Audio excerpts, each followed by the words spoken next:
Well, welcome back. And hey, I am always excited to have a fellow broadcaster with us today. And we have with us Tony Stiles, and he hosts the Tony Stiles Show. And he's an award-winning entrepreneur, media analysis and political commentator. And he calls himself the Mohawk Nation due to his Mohawk haircut.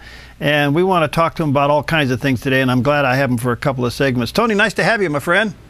It's a pleasure. I look forward to having the segment with you. Yeah, good to see you. Hey, listen, so much going on in the media stuff. First of all, what made you become a media analyst? Because I'm going to enjoy our conversation together. I have no idea. I kind of fell into it. There was just one day I was at the radio station doing some charity work. They have a St. Jude's Radiothon. That's why I have this mohawk, is we raise anywhere between 50 to 150,000 every year for them. And every year that we do that, I have to keep on doing this. But I was inside, yeah. So I was inside there, and somebody said, you know, you have a good voice for radio. You want to try that out? And I've always been political, and I've always been active. And I said, sure, you know, let's give it a shot. And next thing you know, I have a radio show, and now we're getting syndicated as of the 15th of next month on about 40 stations. Well, good for you. Congratulations. Thanks. That's great. Did you happen to catch Michael Savage last night? Every once in a while I catch it. My life's a blur. I probably did. I don't know how intently I was listening. Well, he made a prediction last night that kind of ties into what we can talk about. And that it all hinges off the fact that, as you know, Fox News has announced that Megyn Kelly's going to go over and take the Sean Hannity slot at 9 o'clock. And he went on to say that Hannity is done, and he predicted that he probably will take Hannity's slot on the Cumulus Radio Network. And I'm thinking, all right, only Michael Savage can make something radical like that. But, you know, the guy has not been wrong on too many occasions. Yeah, this is something that I predicted a while ago. He must be listening to me. Okay, whatever. No, it's true. What I've said ever since you've had Sean Hannity on screen with Karl Rove putting up these whiteboards with these fake graphs of, you know, oh, Mitt Romney's going to win. He's in. It's a landslide for Mitt Romney. And I was looking at it, and all you have to do is follow the money to see what's going to happen. And if you compare Barack Obama and Mitt Romney, as far as the donations go, Barack Obama was going to have it. It was already in the books in May. So I kept on watching Hannity, and I go, man, this guy is really going to get himself in trouble. And then next thing you know, Barack Obama's in office, and I'm just watching Sean Hannity just drop like a rock. All right, well, it's happening. Why do you think Fox has moved Megyn into that slot? Well, because Sean Hannity can't hold the audience anymore. The people don't see him as trustworthy, is what it comes down to. People don't see him as trustworthy because, just like I said, the whole Karl Rove thing and a bunch of other people saying, oh, it's a landslide, and when it was perfectly apparent to anybody that could look and analyze things the correct way that he was just feeding people what they wanted to hear instead of the truth. And Rush Limbaugh is in a lot of trouble for doing the same thing. Megyn Kelly coming into that spot is, I've always thought Megyn Kelly deserved her own show to begin with. I don't watch a whole lot of Fox News, but it's pretty easy to tell. Megyn Kelly, she's got it. She knows what's going on. She really does. She's quick. Yeah. And for her to move into that slot, that's perfect. Hannity, I don't know if he's going to be completely gone, but he may end up in a different slot or in a slot with somebody else, a lot like the Hannity and Combs that they used to have. You know, what's interesting, she is bright. Megyn Kelly's bright. I mean, she's a pretty lady. But she's on top of it. The other thing I see here is positioning in case there's a Hillary run. You got a woman taking on a woman. Yeah, that's true. And there's a lot of talk from what I'm seeing, and I've analyzed this a little bit. There's some talk that that we may see Michelle Obama make a run at it. No. Okay. Well, think about it. Yeah, I am thinking about it. What do you think young people are looking for in talk radio? Now, talk radio is a two-edged sword. There's a good side to it. There's a bad side to it, as you well know. Yeah. And I've been in it for 40 years, and so I get it. But it's always a challenge to us because we spend a lot of time here doing generational research and science research to find out what's going on and make sure you're targeting your audience and all of those things. Do young people, and I'll say young people, do millennials and Xers, do they like talk radio, or do they find it boring and too cynical? They don't. Well, you ask yourself the same question. When you were our age, did you want to see old people talking or hear old people talking? Because they weren't representing what you believe in, right? It's the same thing. We're getting a lot of that right now. We have a lot of old people out there. No offense to old people. I like old people. A lot of good friends are old people. But when it comes down to it, when it comes to the issues of what's actually going to take place in the future, we feel kind of betrayed by the old people. We're putting in money into a system like Social Security, for example, that we're not going to get anything back from. This is why Bernie Madoff's in jail. We're paying into a system that's paying off the old investors, and the new investors aren't going to get anything. And there's not a whole lot of talk about that kind of stuff. And that's just one issue. There's a lot of issues that we're running into. Talk radio is made for a 40-plus audience, more or less. Right. And for some reason, I managed to get in with an 18 to 39 category and still get a lot of the 40-plus just because of the type of commentary that I do. Are young people concerned about things? Are they concerned about what's happening on the political scene? Are they concerned about the downfall of our nation?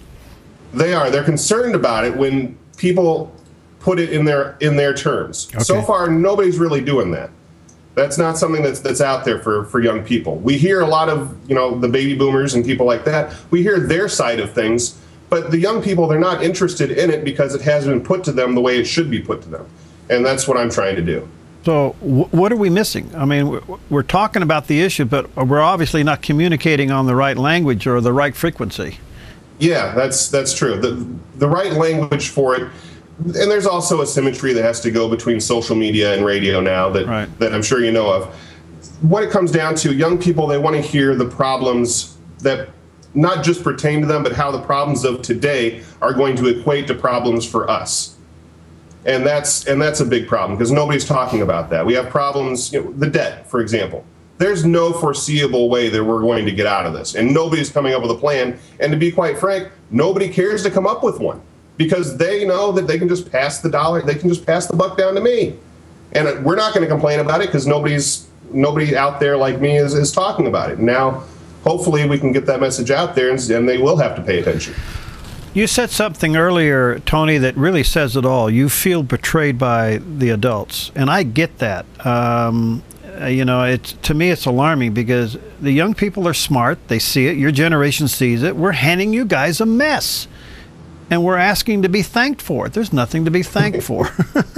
That's the honest truth. And you wonder, young people, for example, and going back to the young people thing, we are betrayed. And there's no other way to put it. I wish there was another word to use. The ones that actually do know what's going on, we do feel betrayed. And I feel betrayed. It's not that I'm angry with my mom or my dad or my grandparents, but I am a little upset that they allowed things to just, somebody else will take care of it. Well, we're coming down to the point where it's poop or get off the pot, so to speak. And that's where we're at.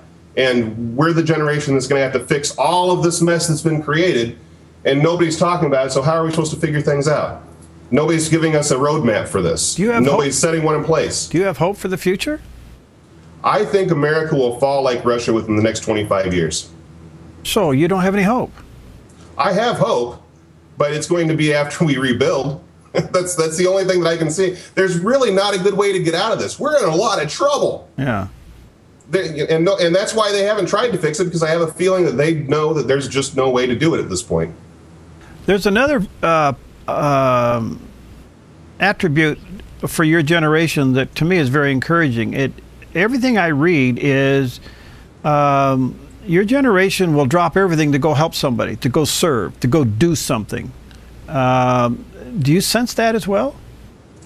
I do. It is kind of special. I don't know what it is. I think it's maybe the lack of people skills, maybe that from social media, not having the person-to-person interaction. We don't get burnt as much person-to-person as people did in the past. And this is my psychology thing. This is my degree talking. Yeah. What I see is that younger people, we don't have the same person-to-person interaction that the other generations have had. So we haven't been burnt quite as much as other people have by other people face-to-face. So we're a lot kinder to people face-to-face, and we're willing to go out of our way to help people face-to-face because it's not an interaction where we see ourselves getting burnt quite as much as the past generations have. Wow. That's one way that I can see it. Let me take a quick break here, Tony. We'll come back, and I want to ask you, so therefore, are young people interested in the political system? If they see it broken, and in your case, you're thinking, well, 25 years, we're going to collapse, then what are you doing? I mean, you're just going to go out and go fishing the rest of your life, Anyway, we'll be right back with Tony Stiles when we come back here.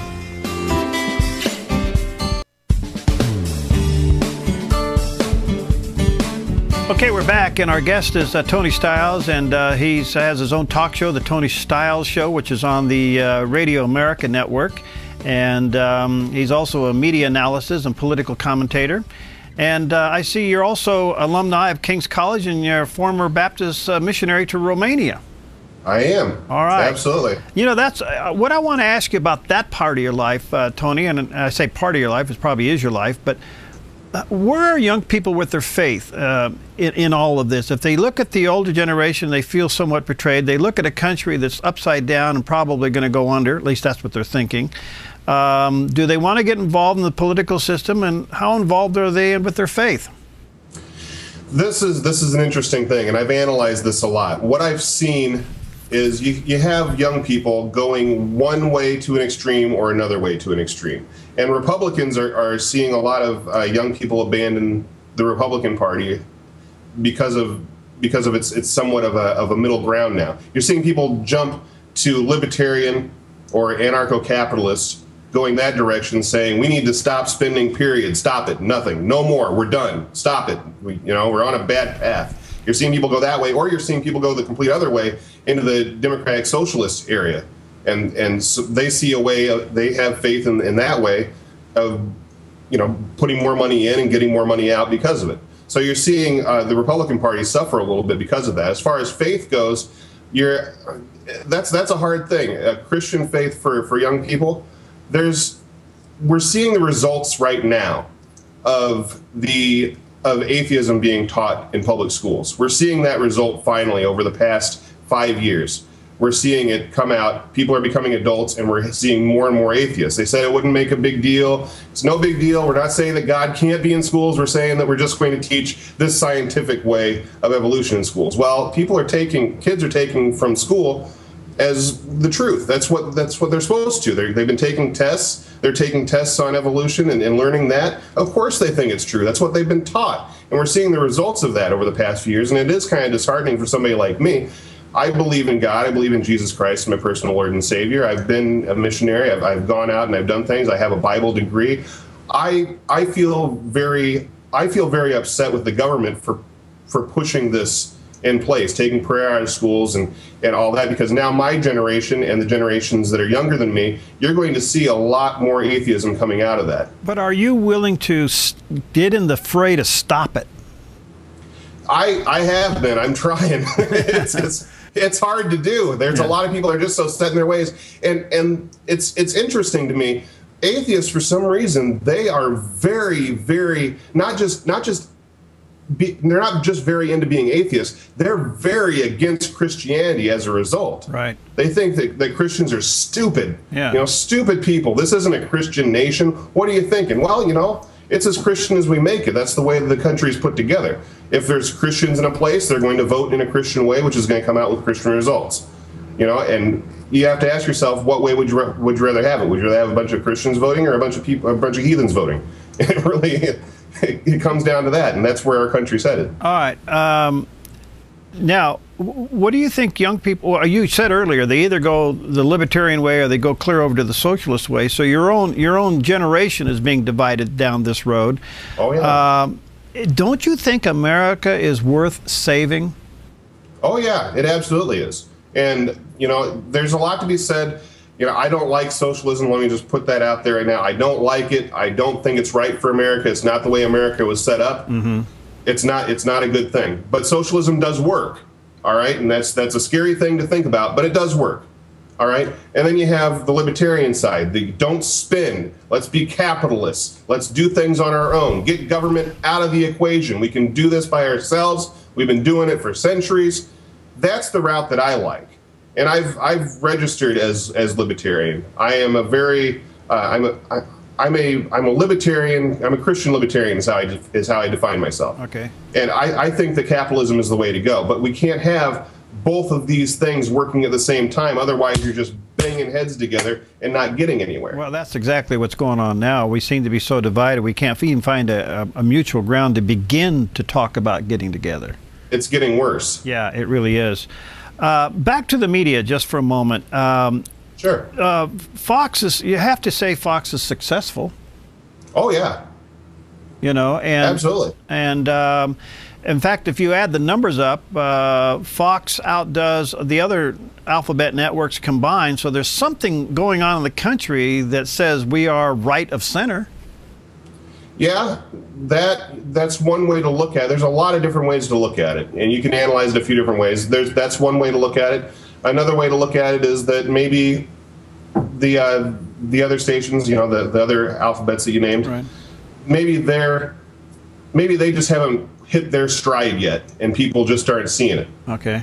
You know, and you also have conservative radio, which is king of radio right now. Right. You know, there's a lot to be said for that. Maybe it's just that the right they digest information better, and they crave that information more. Let's look at a couple of these individuals. What do you think of Rush Limbaugh? Rush Limbaugh? I've listened to Rush for a long time. Who hasn't listened to Rush? I still, every once in a while, because I live in Omaha, Nebraska, you can't avoid right-wing radio. That's just what we have. We don't have any left-wing radio here. Rush Limbaugh, as a person, I don't know him. As a radio host, he does a great job at his job. As far as being relevant, he's not. He's going out with the times. Wow, that's a big statement. I used to manage the station that he got a start at. So, yeah, and yet I've only met him once, but I didn't manage it when he was there. I left after that. All right, let me ask you this, Sean Hannity. Why do you think Sean is going to get booted? I think he's going to get booted because he's not. People, like I said earlier, he's not presenting things in a way that people find him to be truthful anymore. They've saw what happened with the election. Him saying it's going to be a landslide, you know, this is a Stop Obama Express, woo, woo, all that stuff that he had going on. And it was all malarkey. There's nothing there. And people don't feel like they can trust him. And when you don't have somebody in front of you that you feel like you can trust, that's a warm blanket to you, that's going to tell you like it is, they lose credibility. You can't watch him anymore. That's where his ratings are suffering, and has a lot to do with a lot of things. The other two is you got Michael Savage and Mark Levin. They're both high throttle, high volume guys. Oh yeah. You know. Yeah. Mark Levin, I like his content, his voice. Man, he gets a little high pitched and whiny for me, but I dig what he has to say. There's a lot of things where I think he's off base, but Michael Savage, that guy, I like Mike. He takes a risk.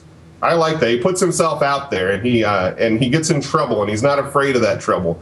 And that makes listening to him fun, because you're listening for something, you're just going, oh, I can't wait for him to say something, and then everybody talks about it the next day, just like we did earlier. And that's neat about him. You know, much like Levin or Limbaugh or Handy, there's things I disagree with, but if you want to point it into as far as radio show hosts go, I think Michael Savage has a good chance at running the gambit here. All right, now, as a guy that's been in this all my life, I can say what makes a show succeed is two things. Well, three things. One, it's good show prep. You're learning that probably the hard way. Two is it's entertainment and education. If you can be entertained and learn something, the show will be successful. I think that's what fell through the cracks with Sean Hannity. You never heard anything new, and you didn't hear anything fun. Yep, that could be it. That's one way to look at it, absolutely.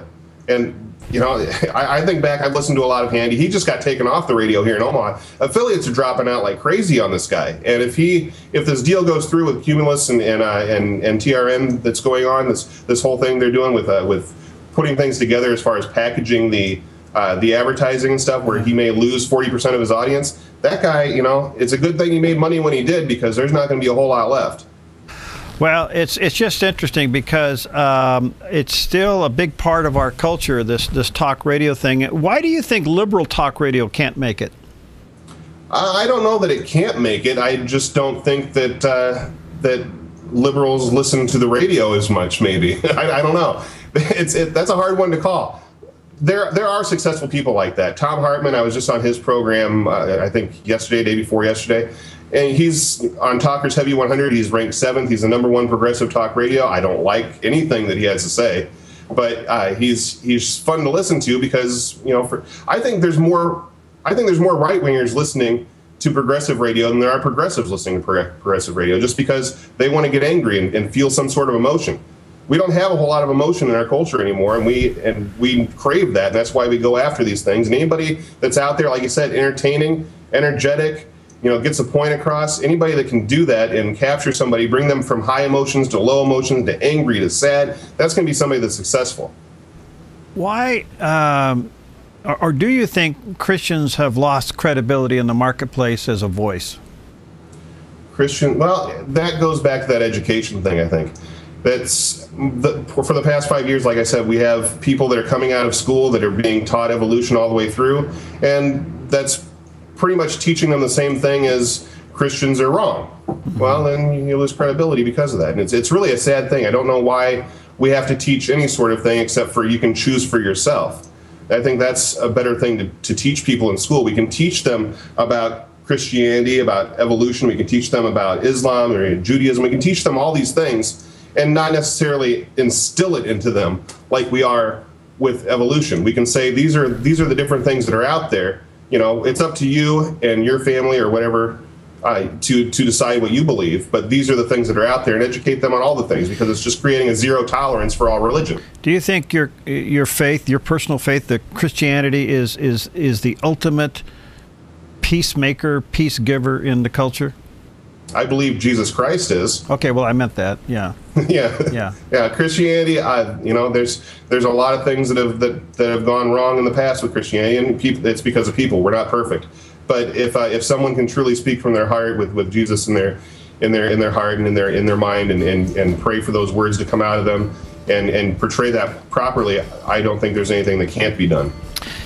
Tony, you're fun to talk to. Thanks. I appreciate it. I like you too. How do people get a hold of you and correspond with you and follow you? Absolutely. You can go to TonyStiles.com. We have a lot of editorials there, videos, shows, everything you need. Facebook, anywhere that you go. If you Google Tony Stiles, there's going to be me and a hockey player that retired in Canada. So you're going to find me. All right. So is the mohawk on your head forever, or what's the deal? Oh, gosh, I don't know. It's becoming quite the staple, so it just may be. Okay, friend, let's stay in touch, okay? All right. God bless. All right, God bless. Talk to you soon. All right, Tony Stiles with us, and we'll see you next time on Focus Today.